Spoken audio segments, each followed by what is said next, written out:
وہ ماں کو ہر صورت حج کرانا چاہتا تھا۔ حج مہنگا تھا اور بندہ محمد بشیر کی آمدنی قلیل تھی۔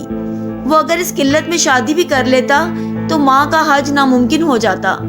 چنانچہ اس نے ماں کے حج تک شادی نہ کرنے کا فیصلہ کر لیا۔ وہ ہر ماہ اپنی قلیل آمدنی سے 1,500-2 ہزار روپے بچا لیتا تھا اور ماں کے حج فنڈ میں جمع کر دیتا تھا۔ یہ فنڈ چیونٹی کی طرح رینگتا رینگتا آگے بڑھ رہا تھا۔ ہم کہانی کو یہاں روکتے ہیں اور آپ کو یہ بتاتے ہیں کہ لوگ محمد بشیر کو بندہ محمد بشیر کیوں کہتے تھے۔ اللہ تعالیٰ نے محمد بشیر کو عاجزی اور انکساری کی نعمت سے نواز رکھا تھا۔ وہ جس کو بھی اپنا تعارف کراتا تھا ذرا سا جھکتا تھا اور سینے پر ہاتھ رکھ کر کہتا تھا، بندے کا نام ہے محمد بشیر۔ سننے والوں کو ہنسی آ جاتی تھی۔ لوگوں نے آہستہ آہستہ اس کا نام ہی بندہ محمد بشیر رکھ دیا۔ وہ اس ٹائٹل پر خوش تھا۔ وہ درخواستوں میں خود اپنا نام بندہ محمد بشیر لکھ دیتا تھا۔